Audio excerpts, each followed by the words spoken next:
Cumprimento o irmão com a paz do Senhor Jesus, amém? Peço para os irmãos que abram no livro de Isaías.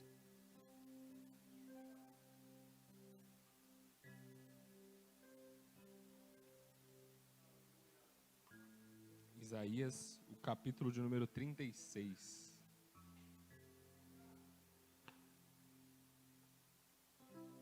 Isaías 36. Desde já quero agradecer a oportunidade, a confiança. Deus abençoe a vida dos nossos líderes aí, tem nos abençoado. Sou muito grato a Deus por isso. Amém? Isaías, capítulo de número 36. Eu vou ler aqui para ganhar um pouquinho de tempo. A Bíblia vai dizer assim: no 14º ano do reinado de Ezequias, Senaqueribe, rei da Síria, atacou as cidades fortificadas de Judá e a conquistou. Então o rei da Síria enviou de Laquis seu comandante em chefe, junto com um grande exército, para confrontarem o rei Ezequias em Jerusalém. Os assírios se posicionaram ao lado do arqueduto que abastece o tanque superior, perto do caminho para o campo, onde se lava a roupa. Estes são os oficiais que saíram ao encontro deles: Eliaquim, filho de Ilquias, o administrador do palácio; Sebina, o secretário da corte; e Joá, filho de Asaf, o historiador. O porta-voz do rei assírio mandou que transmitisse essa mensagem a Ezequias: assim diz o rei da Síria, em quem você confia, que lhe dará tanta segurança? Pensa que meras palavras podem substituir experiência e forças militares? Com quem você conta para se rebelar contra mim? Esse texto que nós lemos aqui se trata de um assunto chamado confiança. Quantos aqui confiam no Senhor? Ezequias era um homem que confiava no Senhor. Mas antes de adentrarmos nesse assunto, eu quero antes falar sobre como era o modelo de governo dos judeus. Ao decorrer ali do início de Gênesis e os demais textos, você vai ver que o modelo que Deus escolheu para Israel era de um povo sacerdotal, de um povo patriarcal. E o que significa isso? Era um líder levantado por Deus, aonde ele consultava o Senhor, orava pelo povo e ele transmitia a mensagem de Deus. Ele era ali um sacerdote. Você vai ver isso na vida de Jó, aonde ele levantou altares e sacrificava a Deus pelos seus filhos.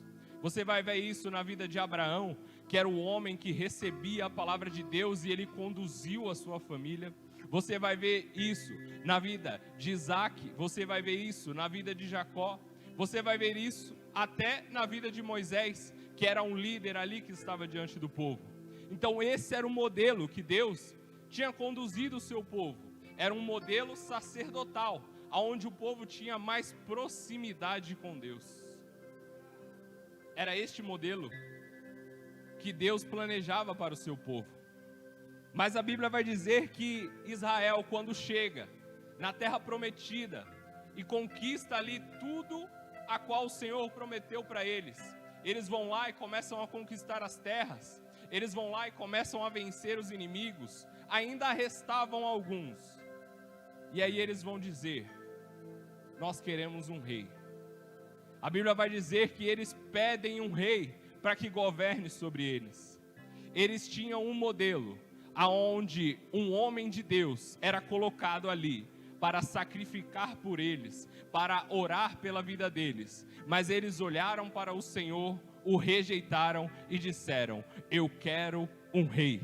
A palavra vai dizer que o rei tomaria o filho deles. O rei colocaria impostos sobre a vida deles. Aquele rei tomaria a riqueza daquele povo. Agora veja o contraste entre isso. Era um modelo sacerdotal, onde o povo tinha a bênção de Deus, onde o povo tinha alguém que orava por eles, mas o povo queria um rei que ia julgar a vida de cada um deles. É muito parecido até com a igreja atual, porque dentro do templo tem o sacerdote que ora, dentro do templo tem alguém que está clamando pela sua vida, mas você prefere ser pastoreado pelo pastor de internet, aquele que só quer saber do seu dinheiro, que só quer vender curso disso e curso daquilo outro.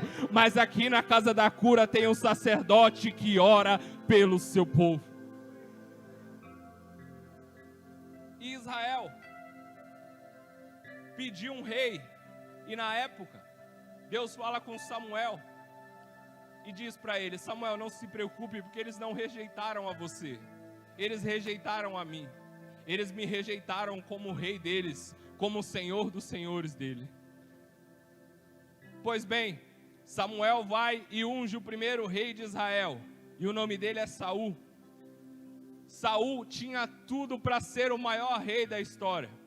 Ele era o mais forte, ele era o mais apto, ele começou bem o ministério, mas no meio do caminho, ele deixou de ouvir a palavra de Deus, ele já não conseguia mais ali permanecer na presença do Senhor, e ele falha. E Deus coloca outro rei, Deus institui Davi. Davi, sem dúvidas, é um dos maiores reis de Israel. Ele é lembrado por toda a Bíblia, porque ele era o homem segundo o coração de Deus. Ele é o homem ali que conquista a maioria das cidades. Ele é o homem ali que institui Jerusalém como capital. Ele era um homem que também falhou. E no final da sua vida, ele passa o seu reinado para o seu filho Salomão. Quando ele passa o seu reinado para Salomão, o reinado estava ali não muito bem das pernas, estava um reinado endividado. Salomão pega vários bois, coloca diante do Senhor e fala: Deus, aqui eu estou te entregando o melhor. E ele sacrifica ali diante do Senhor, e o Senhor aparece para ele. E Deus pede para ele, para que ele faça ali uma oração do que ele mais desejava. Ele poderia ter desejado mais terra, ele poderia ter desejado mais riquezas, mas Salomão diz ao Senhor: Pai, que o Senhor me dê sabedoria.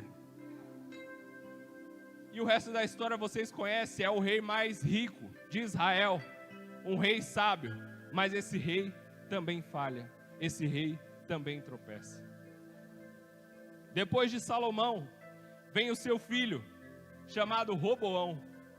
Roboão era um rei que não ouvia conselhos, era um rei que preferia seguir ali os seus próprios desejos, porque havia ali um jugo sobre Israel, aonde o povo pagava muito imposto para ter que pagar o templo. A construção de Salomão custou caro, mas ali naquele momento o templo já estava construído, o templo já estava pronto.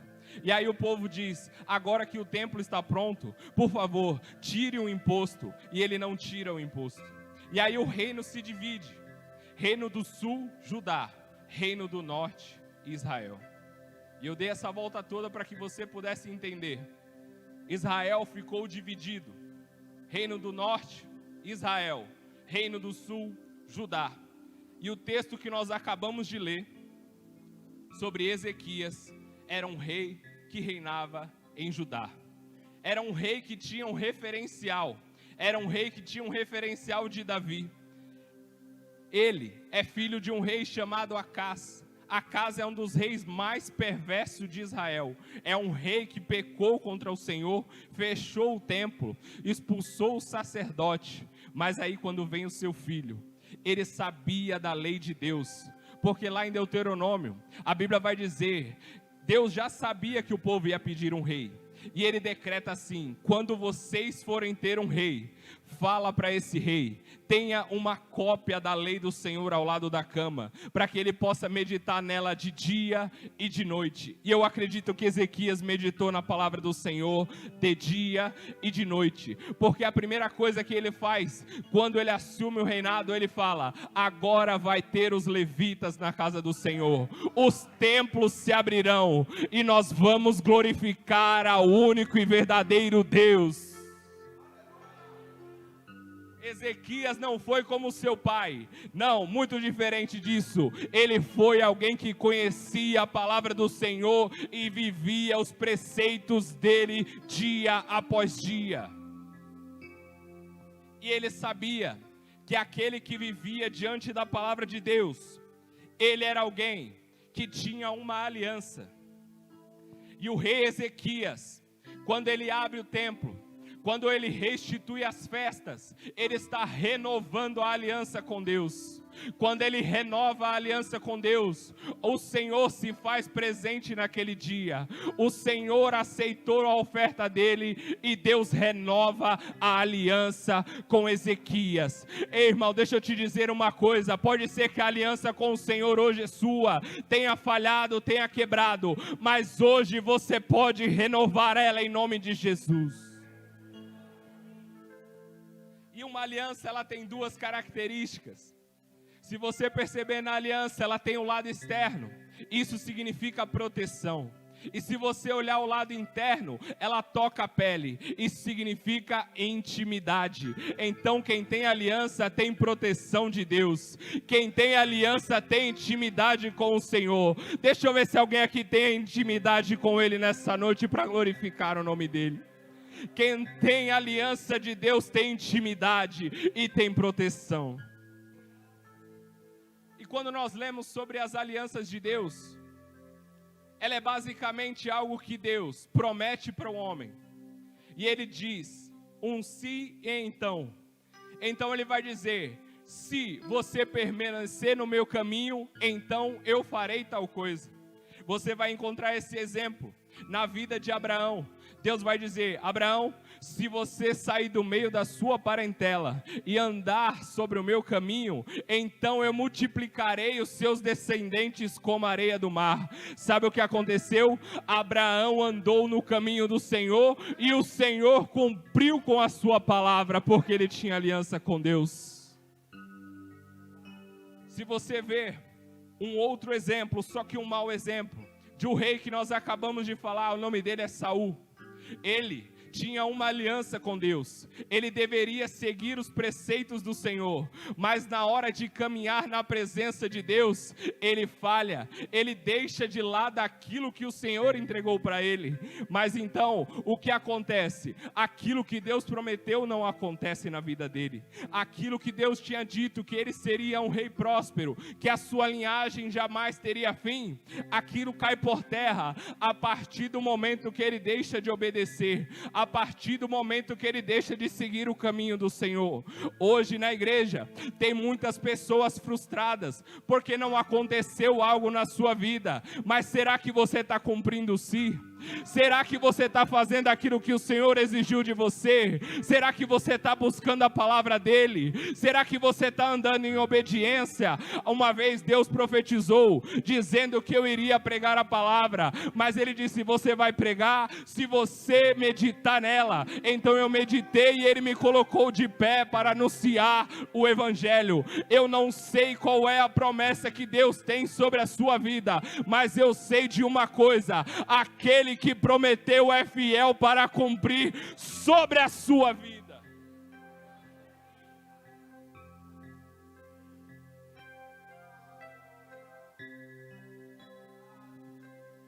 Nós, às vezes, não nos responsabilizamos por aquilo que nós temos que fazer.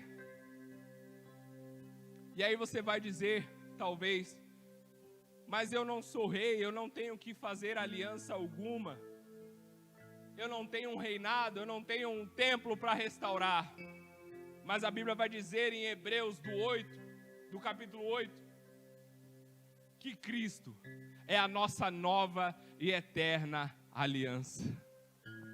Cristo é a nossa nova e eterna aliança. Quando você vem neste altar, quando você veio aqui, levantou as mãos para os céus e aceitou Ele como seu único e suficiente Salvador, naquele dia você fez uma aliança com o Senhor, naquele dia você fez um pacto com Deus, e Ele disse, se você permanecer no meu caminho, se você perseverar até o fim, você terá a vida eterna e virá comigo.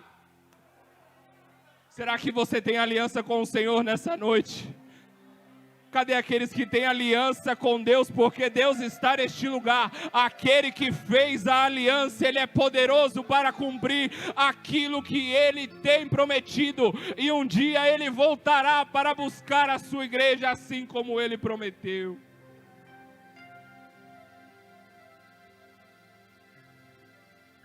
Tem uma frase de um ex-secretário americano, que ele disse assim: não pode haver crise semana que vem, minha agenda já está lotada.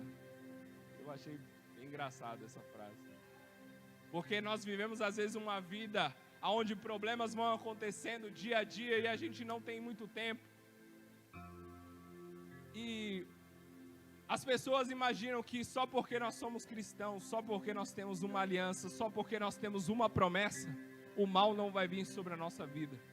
Mas a Bíblia vai dizer que o sol nasce para o justo e para o injusto. Coisas boas vão acontecer comigo e com você e com pessoas que estão lá fora também. Mas a diferença é que quem tem aliança com Deus sabe a quem recorrer.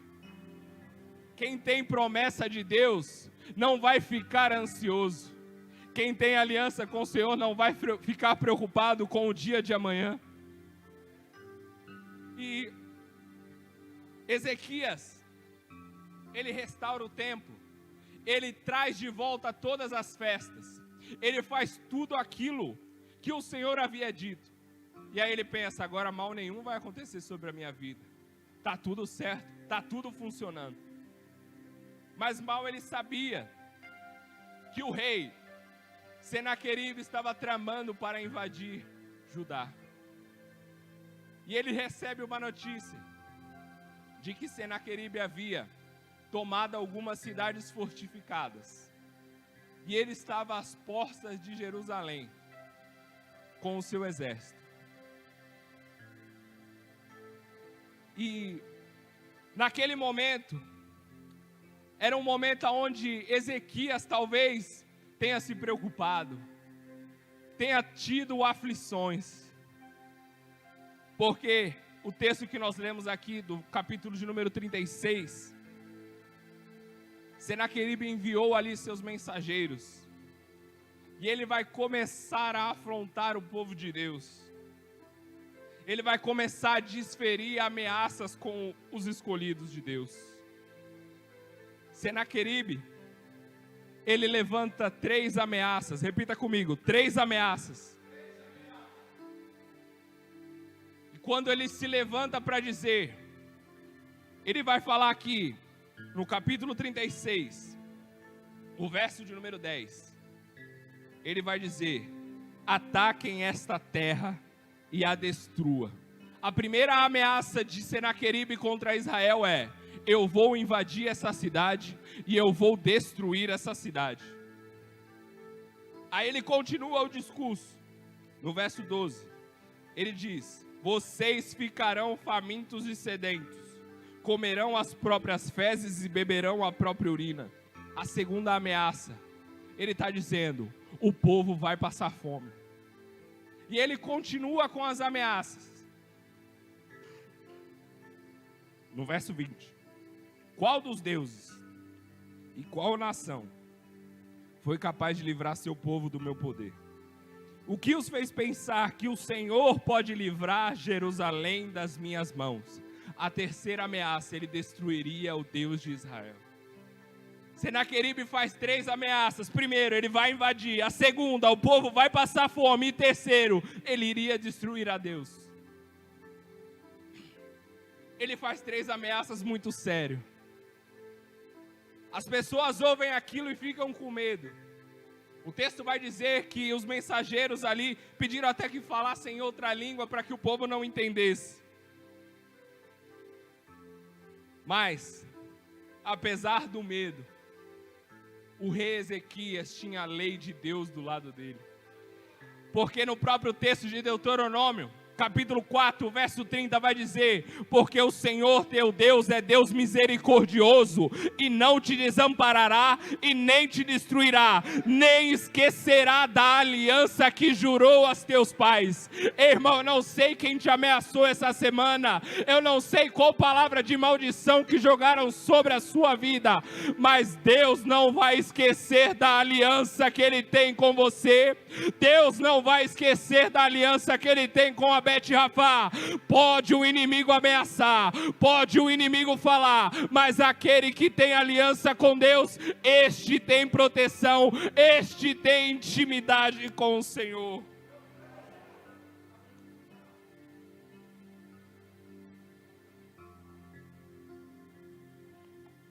E o rei Ezequias, ele sabia, conhecendo a lei de Deus, que o lugar aonde ele deveria procurar o Senhor era no templo, que aonde o Senhor falaria com ele era no templo, que aonde o Senhor teria profeta de Deus era no templo, que aonde teria uma palavra de amparo era no templo.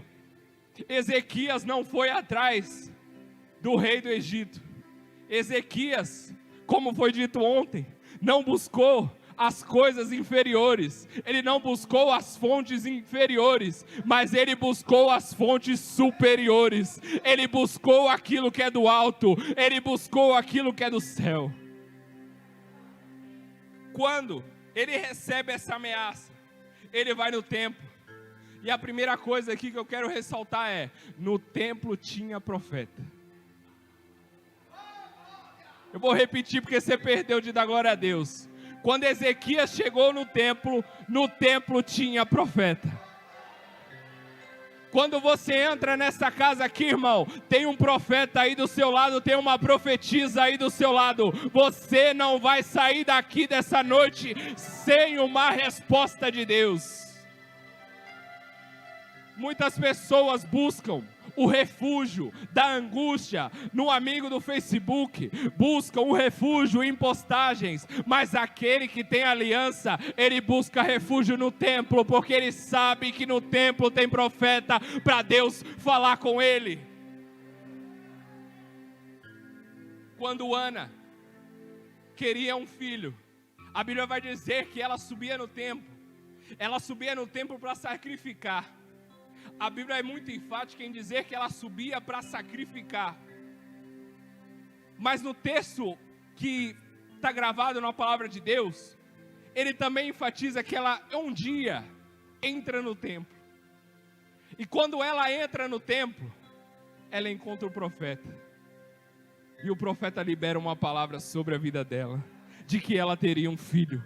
Muitas vezes as pessoas falam de Eli, que Eli era um profeta velho, de que era alguém que passava ali algumas dificuldades, mas quando ele abriu a boca dele para falar, aquilo que ele falou se cumpriu, porque no templo tem profeta de Deus, no templo tem palavra do Senhor. Lá fora o mundo pode falar o que quiser, mas quando você entrar aqui dentro, você vai ter um profeta para falar uma palavra para você, uma palavra de ânimo. Seja profeta de Deus aqui nessa noite. Fale para alguém: Deus é com você, Deus vai te abençoar. Libera uma palavra de bênção sobre a vida da pessoa. Às vezes ela recebeu só palavra de maldição essa semana, mas seja profeta de Deus, profetize o bem, abençoe quem está do seu lado, diga a ele que Deus vai abençoar ele, diga a ele que Deus vai colocar ele de pé, porque aqui dentro não tem quem derruba, mas tem profeta que põe o povo de pé.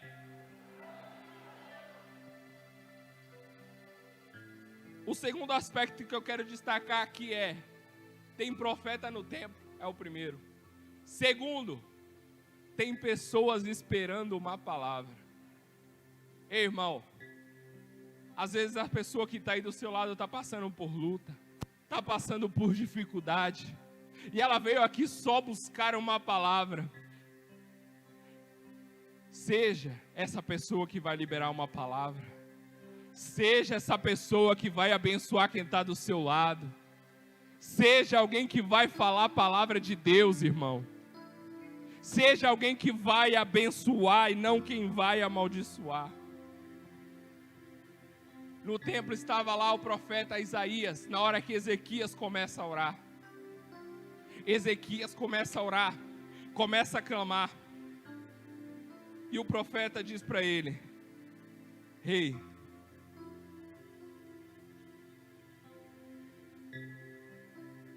foram 3 ameaças que ele fez, não foi?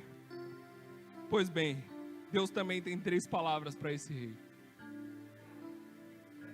Se você quiser acompanhar comigo no capítulo 37, a primeira ameaça que ele disse que iria invadir Jerusalém. Deus usa o profeta no verso 33. Assim diz o Senhor a respeito da Síria: seus exércitos não entrarão em Jerusalém, nem dispararão uma só flecha contra ela. Deus disse, ele não vai conseguir cumprir nem a invasão e nem vai acertar de longe. Ou seja, ele nem vai conseguir se aproximar, e mesmo de longe aquilo que ele jogar não vai atingir, porque eu estou protegendo a cidade de Jerusalém. Se você está entendendo essa palavra, glorifique a ele. O inimigo colocou uma ameaça contra a sua vida, mas maior é Deus para profetizar bênção sobre a sua vida.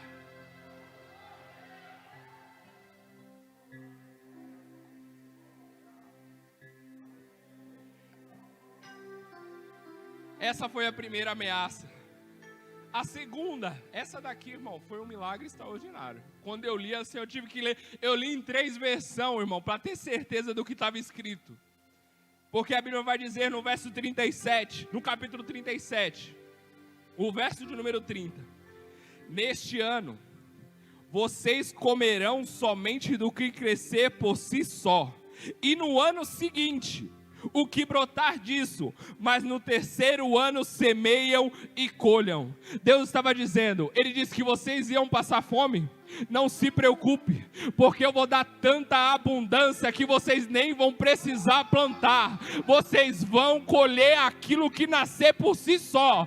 Deus estava dizendo, vocês vão viver de milagre todo dia. A palavra que nós lemos aqui no começo, o pastor Van leu sobre a passagem que Jesus afirma para não se preocupar com as coisas desse dia, com a alimentação, com as vestes. E aí eu venho com esse texto aqui, e a palavra de Deus está dizendo, neste ano vocês comerão o que nascer por si só. A palavra de Deus estava dizendo, ele ameaçou com fome, mas eu estou abençoando com prosperidade. Ele disse que o povo ia comer coisa ruim, não vai comer não. O povo vai se fartar com aquilo que a terra tem de melhor.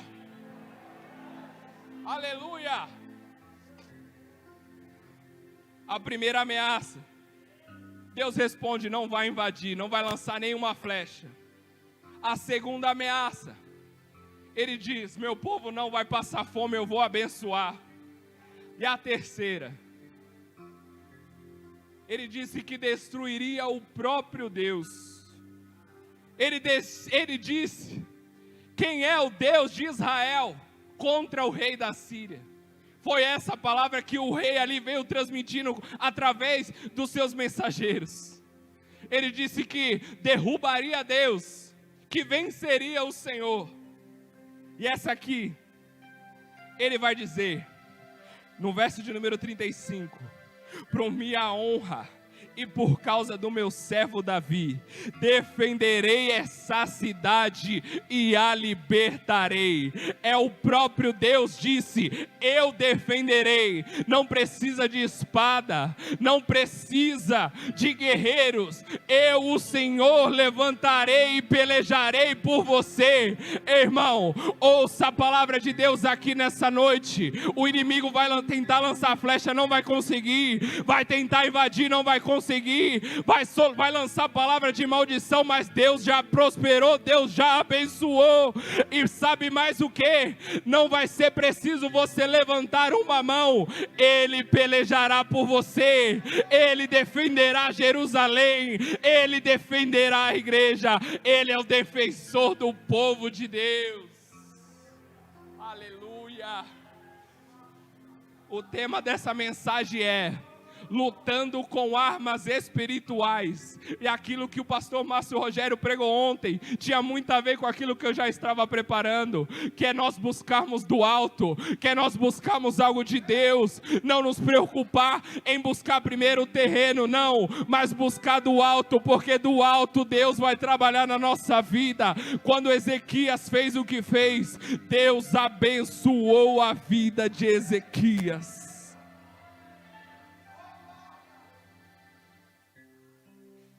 Quando o profeta termina de falar, a palavra vai dizer que Deus envia um anjo, e o anjo mata 185 mil soldados. Ei, era o próprio Deus que disse: eu defenderei, eu vou defender o meu povo. Então ele vai, envia um anjo, e o anjo derrota o exército do rei da Síria. Ele com medo naquele momento, ele preocupado, ele foge para a cidade dele, e a cidade dele é Nínive. A Bíblia vai dizer que ele retornou para Nínive. E na introdução, quando eu falei sobre o reino dividido, é porque a parte norte, Israel, foi conquistada pelo exército da Síria. Isso você vai ler lá em Reis 17. Aonde o povo que adorava outro Deus seguia ali uma mistura de adoração. Eles não adoravam somente a Deus, mas ele adorava a Deus de dia e à noite adorava os ídolos. Aquele povo não tinha aliança com o Senhor. Aquele povo havia rompido. E é por isso que é muito importante essa divisão. Porque a Assíria vai e conquista Israel. E aí na mente deles foi: se a gente conquistou esse povo aqui de cima, a gente desce e conquista Judá. Era isso que eles pensaram. Só que eles se enganaram. Porque em Judá, em Jerusalém, tinha um Deus que protegia a sua cidade e protegia o seu povo. Irmão, pode acontecer a desgraça com o povo do mundo aí fora. Pode lançar palavra de maldição, pode tentar ameaçar, mas o povo de Deus não vai ser atingido. 1000 cairão ao teu lado, 10.000 à tua direita, mas você não será atingido. A crise estão dizendo que vai vir aí de novo, que já vai aumentar o preço de tudo, que vai ficar difícil. Essa é a ameaça que o mundo tem, mas em Judá, mas em Jerusalém, Deus já abençoou o seu povo, Deus já abençoou a tua igreja. Aquele que tem aliança vai ser próspero e abençoado em nome de Jesus. E Senaqueribe volta derrotado para a sua cidade. Eu imagino que Senaqueribe, quando vencia, ele chegava e era aplaudido por todo mundo. Chegava lá: ei, esse aqui é o comandante que todo mundo queria ser. Não perde uma, ó. Porque se você entender o que o exército assírio fez, eles foram conquistando de Nínive, e eles cercaram ali Jerusalém, desceram até o Egito. Então eles conquistam praticamente tudo. Então eu imagino, Senaqueribe vai para uma campanha, chega na cidade, derrota todo mundo, volta para a cidade e é abraçado por todo mundo. Esse aí é o meu rei, esse aí é o meu Senhor vitorioso. Provavelmente ele era ovacionado quando chegava na cidade, ele era aplaudido por todo mundo. Mas chega um dia que ele perde. Chega um dia que ele mexeu com o povo errado. E ele chega na cidade derrotado. Ele chega na cidade sem nenhuma glória. Ele chega na cidade com o status de derrotado. Passa-se alguns anos, e a Bíblia vai dizer, no capítulo 37, o verso 38, que estando ele no templo, adorando o Deus dele. Chegam os seus filhos e o matam à espada. Em algum momento, ele era o bonzão ali da Síria. Ele era o que podia tudo.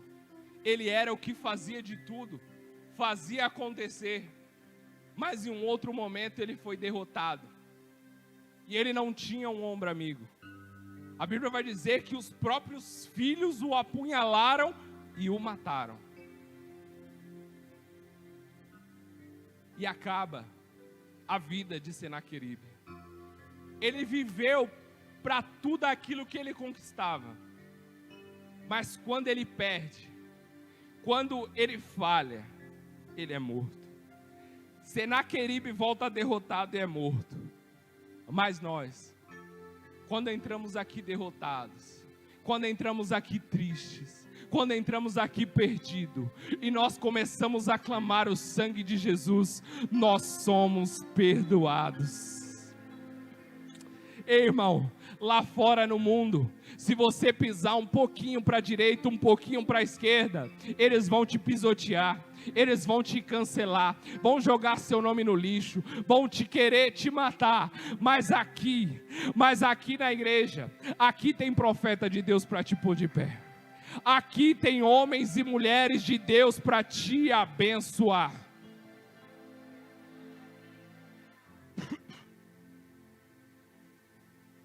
Senaqueribe foi morto, mas nós somos perdoados pelo sangue de Jesus.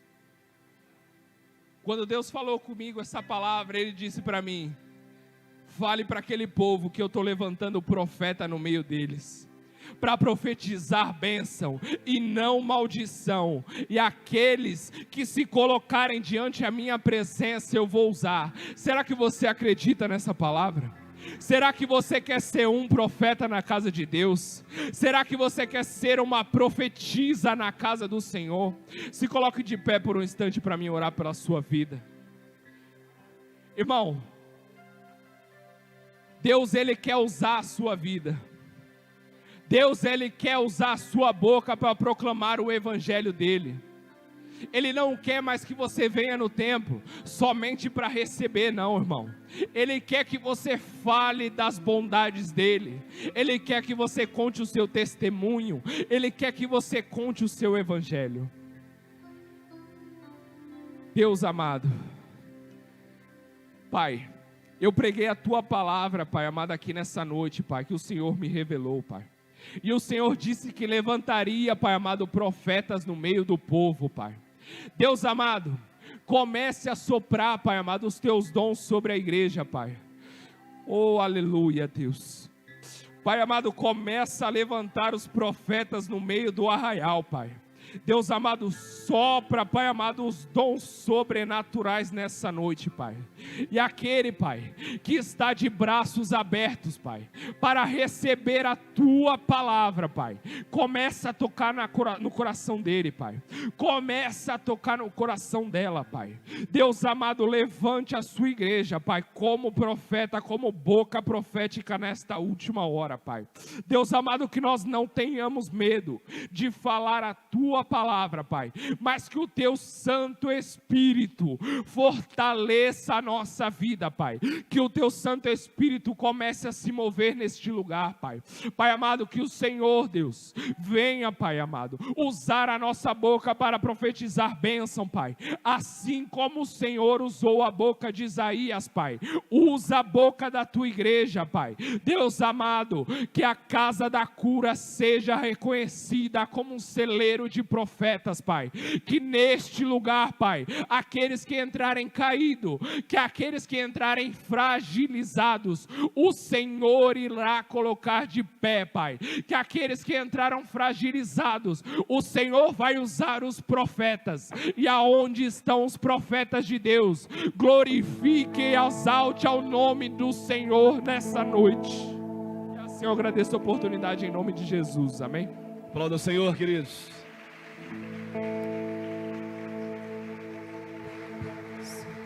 Nós vamos louvar ao Senhor agora no término do culto, mas veja como Deus vem falando conosco sobre acreditarmos na provisão dEle. de que Ele vai cuidar do seu povo. Que você tenha uma semana maravilhosa, uma semana abençoada. Que as coisas que vierem durante essa semana você vai ultrapassar barreiras e vai superar pelo poder da fé. De que todas as palavras de maldição que lançaram contra ti caíram por terra hoje, em nome de Jesus. Que você possa adorar nesse hino final, adorar o Senhor de todo o teu coração e sabendo de que você tem um Deus que zela pelo nome dEle e que cuida da igreja dEle. Vamos adorar ao Senhor, querido.